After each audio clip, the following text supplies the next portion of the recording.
अस्सलाम वालेकुम dear student. तो आज हम डिस्कस करेंगे साउंड। तो साउंड क्या है? तो हम कहते हैं sound is a longitudinal wave which consist series of compressional and rarefaction region. ठीक है, तो साउंड क्या है? It is a longitudinal wave which consists a series of compressional and rarefaction regions।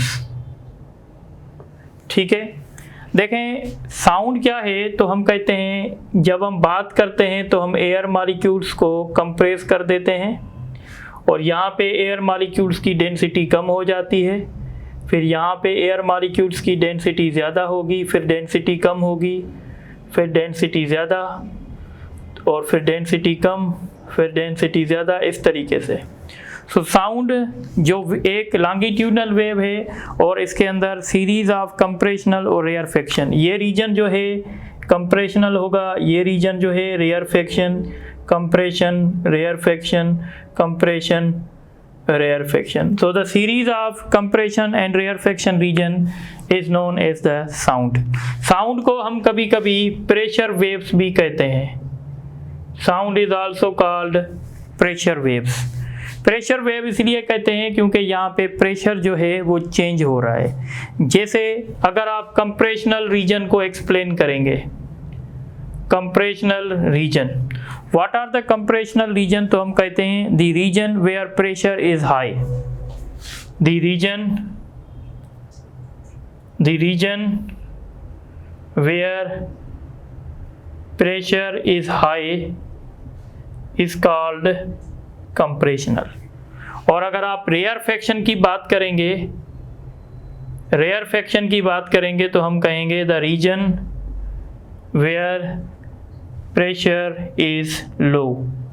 जहाँ पे प्रेशर लो होगा उसको रेयरफेक्शन कहेंगे और जहाँ पे प्रेशर ज़्यादा होगा उसको कंप्रेशनल रीजन कहेंगे। तो ये बेसिकली साउंड का एक इंट्रोडक्शन है। अब ये जो साउंड है ये एक लॉन्गिट्यूडनल वेव है और लॉन्गिट्यूडनल वेव के साथ ये एक किस्म की मैकेनिकल वेव भी है। It is a mechanical wave, ये मैकेनिकल वेव भी है। इसका मतलब है कि साउंड को प्रोपोगेट करने के लिए मीडियम की ज़रूरत होती है। इसी के साथ अब हम डिस्कस करेंगे types of longitudinal wave. Longitudinal wave के बहुत सारे टाइप्स होते हैं। जैसे इसका एक टाइप है जिसको हम कहते हैं infrasonic waves. What are infrasonic waves? तो हम कहते हैं those longitudinal waves whose frequency is below 20 Hertz. Those longitudinal waves whose frequency is below 20 Hertz। ये पास पेपर में भी क्वेश्चन आया है। अब इंफ्रासोनिक वेव्स में कौन सा साउंड आ जाता है? तो हम कहते हैं अर्थक्वेक। तो earthquake is the best example of infrasonic. इसके बाद हम डिस्कस करेंगे audible wave. What is audible wave? तो हम कहते हैं the longitudinal wave whose frequency is between 20 and 20,000 Hertz। So those longitudinal waves whose frequency is between 20 Hertz and 20,000 Hertz, इसको Audible waves कहते हैं। यानी ये वो वेव्स हैं जिनको हम सुन पाते हैं।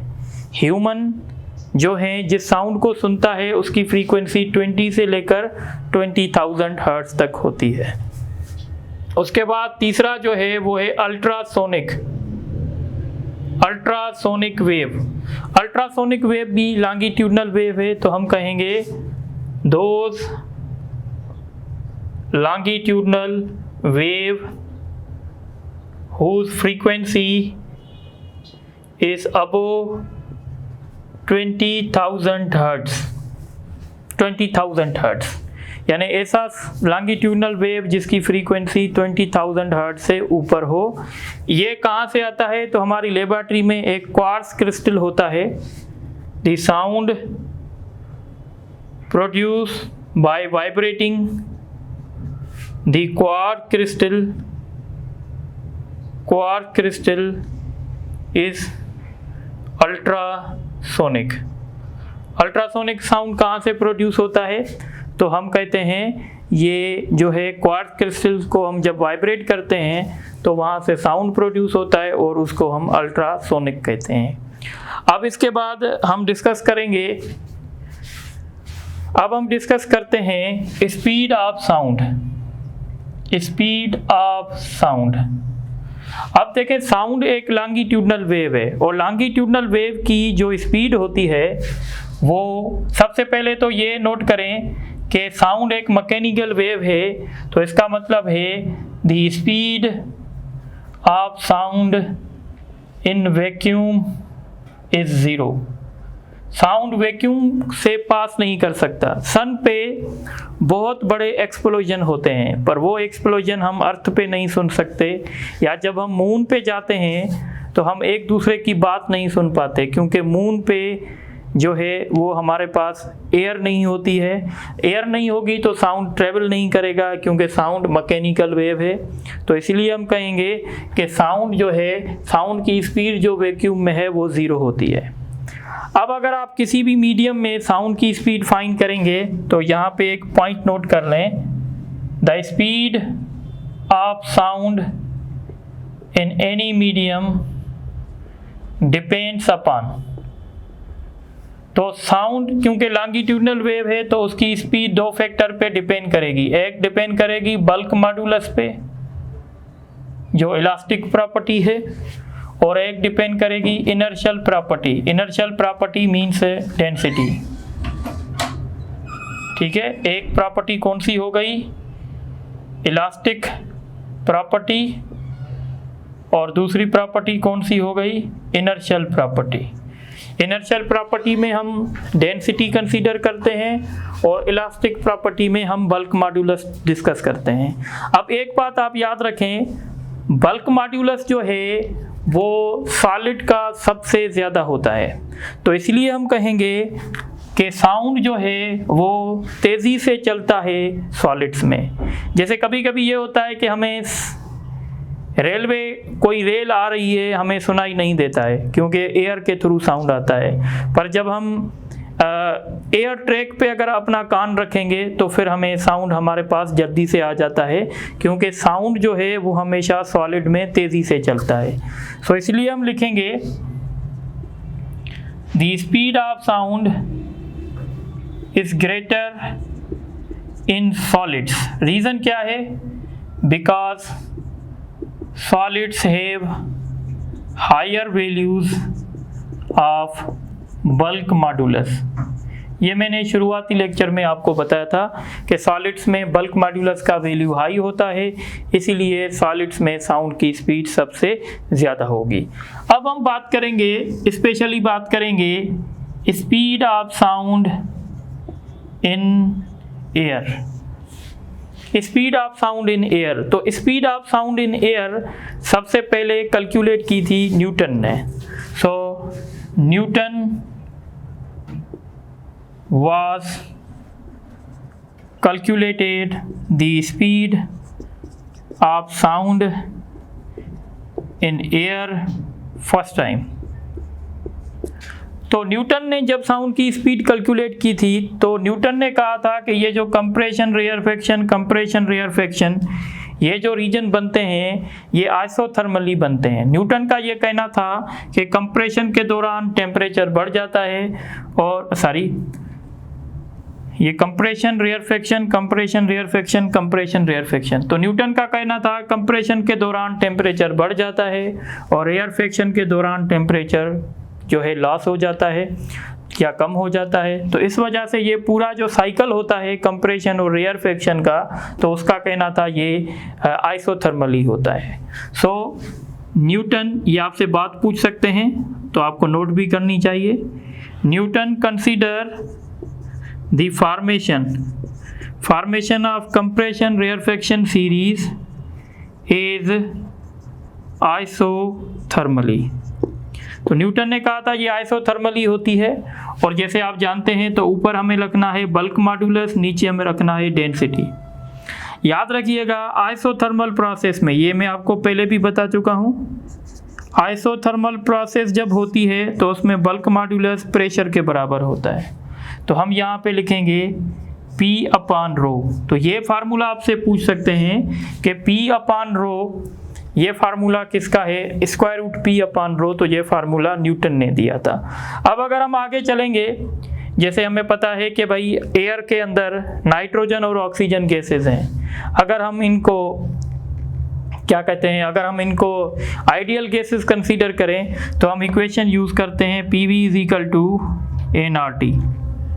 तो हम यहाँ से, अगर आप यहाँ से देखें तो हम इसको डेंसिटी में भी कन्वर्ट कर सकते हैं, या हम ऐसे भी लिख सकते हैं। अगर आप ये देखें, जैसे ये जो प्रेशर होता है, ये जो डेंसिटी होती है, ये मास अपान वॉल्यूम होती है। तो वॉल्यूम ऊपर चला जाएगा तो ये PV अपान m हो जाएगा। ये m बेसिकली मास है, ठीक है।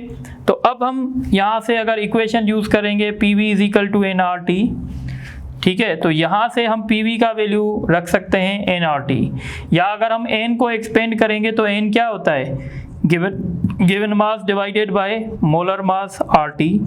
तो अगर आप इस m को यहाँ ले जाएं तो PV upon m is equal to RT upon capital M।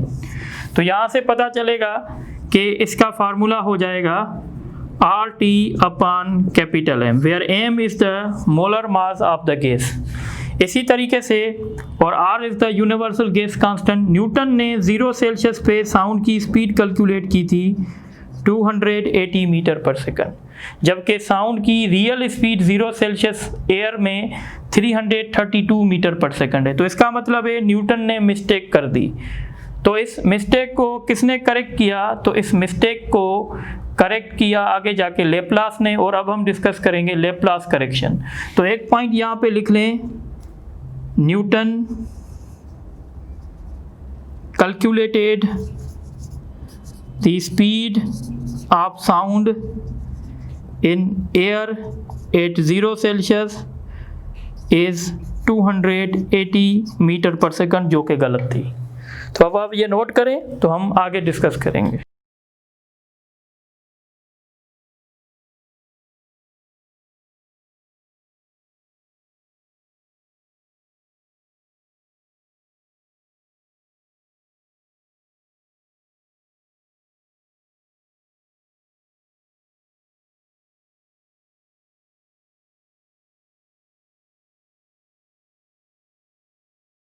अच्छा, तो अब हम डिस्कस करेंगे लेप्लास करेक्शन। लेप्लास ने कहा था कि एयर जो है वो गैसेस की बनी हुई है, और गैसेस जो हैं वो इतने अच्छे कंडक्टर नहीं हैं, बैड कंडक्टर हैं।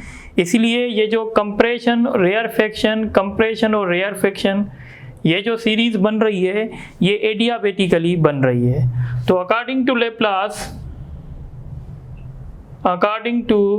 Laplace the formation of compression and rarefaction take place adiabatically. Adiabatic एक ऐसा प्रोसेस होता है जिसमें ना हीट इंटर होती है ना हीट जो है लीव करती है। सो ये हम इंटर में पढ़ेंगे। According to Laplace formation of compression and rarefaction take place adiabatically, ठीक है। तो जब एडियाबेटिकली होते हैं तो एडियाबेटिक प्रोसेस में मैंने बताया था कि bulk modulus gamma times of pressure होता है। इसका मतलब है लेप्लास जो फार्मूला देगा वो gamma multiplied by pressure divided by density होगा। तो ये फार्मूला सही है और ये फार्मूला लेप्लास ने दिया था। अगर आप इसकी फर्दर डेरिवेशन करेंगे तो आएगा गामा RT अपान M, और इसने 0 सेल्सियस पे साउंड की स्पीड कैलकुलेट की थी 332 मीटर पर सेकंड, जो कि सही है, ठीक है। तो यहाँ से बहुत इंपॉर्टेंट क्वेश्चन बनते हैं और आप इनको अच्छे तरीके से समझ लें। अब हम डिस्कस करेंगे the factors on which speed of sound in air depends. कौन से फैक्टर्स हैं जिन पे speed of sound in air depend करती है। Number 1 factor temperature of air. अगर एयर का टेम्परेचर बढ़ाएंगे तो साउंड की स्पीड बढ़ जाएगी। इस फार्मूले से देखें पता चल रहा है V is directly proportional to absolute temperature. एक हमारे पास थंब रूल है, हम कहते हैं कि अगर आप 1 डिग्री सेल्सियस इंक्रीज करते हो by increasing 1 degree Celsius of temperature, the speed of sound is increase by 0.6 metre per second. जैसे आप लोगों को पता है 0 सेल्सियस पे साउंड की स्पीड कितनी होती है। 0 सेल्सियस पे साउंड की स्पीड होती है 332 मीटर पर सेकंड। अब आप कहना चाहते हैं कि भाई 1 सेल्सियस पे कितनी, या सपोज करें 5 सेल्सियस पे कितनी होगी, तो 5 सेल्सियस 0 सेल्सियस से कितना ऊपर है 5, और 1 अगर डिग्री टेम्परेचर बढ़ेगा तो 0.6 मल्टीप्लाइड बाय 5 3, यानी इसकी 332 में 3 ऐड हो जाएगा, यानी 335 हो जाएगा। तो इसका जनरल फार्मूला मैं लिख रहा हूँ, speed of sound at any Celsius temperature is equal to 332 plus 0.6 multiplied by temperature in Celsius. Suppose अगर आप 0 सेल्सियस में फाइंड करना चाहते हैं तो यहाँ पे 0 रखेंगे तो 332 आएगा। अगर आप 5 सेल्सियस पे फाइंड करना चाहते हैं, यहाँ 5 रखेंगे तो 3 हो जाएगा और ये 335 हो जाएगा। तो ये एक इफेक्ट है, इफेक्ट ऑफ टेम्परेचर। दूसरा है फैक्टर डायरेक्शन ऑफ विंड। ये देखा गया है कि जिस डायरेक्शन में विंड होती है उस डायरेक्शन में साउंड की स्पीड बढ़ जाती है। तो हम लिखेंगे the speed of sound increases in the direction of wind. तीसरा फैक्टर है effect of humidity. Humidity means नमी। तो जब एयर में नमी आती है तो हम कहते हैं साउंड की स्पीड बढ़ जाती है। So humidity increases the speed of sound in air. ठीक है। और फोर्थ है effect of pressure. Effect of pressure, तो हम कहते हैं प्रेशर का कोई भी इफेक्ट नहीं होता है। तो pressure has no effect, pressure has no effect on the speed of sound in air. तो ये पूरा कॉन्सेप्ट है। तो अब आप इस कॉन्सेप्ट को अच्छे तरीके से नोट करें। तो हम इस पे कुछ एमसीक्यूज करते हैं।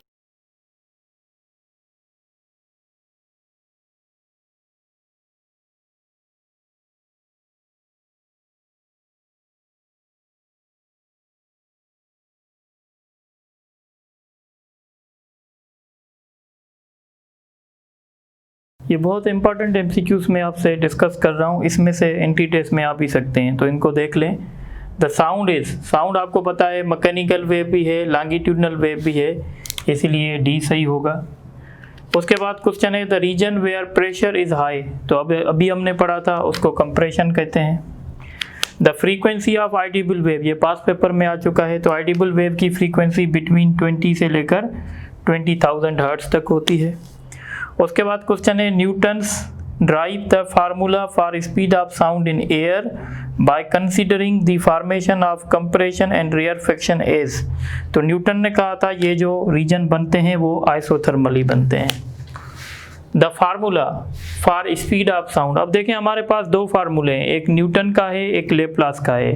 पर जब तक न्यूटन का नाम नहीं लेंगे तब तक हम करेक्ट फार्मूला बताएंगे। तो करेक्ट फार्मूला है gamma multiplied by pressure divided by density. उसके बाद क्वेश्चन है the speed of sound in vacuum, बहुत इंपॉर्टेंट एमसीक्यूज है। Speed of sound in vacuum, तो आपको पता है साउंड की स्पीड वैक्यूम में 0 मीटर पर सेकंड होगी, क्योंकि साउंड मैकेनिकल वेव है, वैक्यूम से पास नहीं हो सकती। क्वेश्चन है the speed of sound greatest इन, तो जैसे मैंने बताया साउंड की स्पीड सबसे ज़्यादा सॉलिड्स में होती है।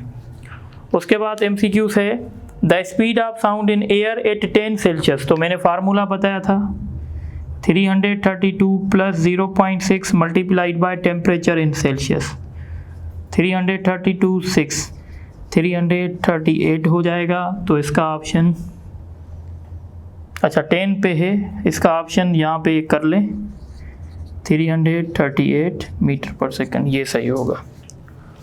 उसके बाद क्वेश्चन है the speed of sound in air is independent of, independent किसके है, तो मैंने बताया था प्रेशर के। उसके बाद क्वेश्चन है the Laplace consider the formation of compression and rarefaction as, तो लेप्लास का कहना था कि ये जो कंप्रेशन और रेयरफेक्शन रीजन बनते हैं ये एडियाबेटिकली बनते हैं। उसके बाद लास्ट क्वेश्चन है आज के लेक्चर का the speed of sound is greatest in, sound की स्पीड कहाँ ज़्यादा होगी, तो आपने अगर फार्मूला देखा होगा ये सारी गैसेज हैं, तो inversely proportional to molar mass, और मोलर मास हाइड्रोजन गैस का सबसे कम है, तो जो गैस लाइटर होगी उसमें साउंड की स्पीड ज़्यादा होगी, इसीलिए H2 होगा।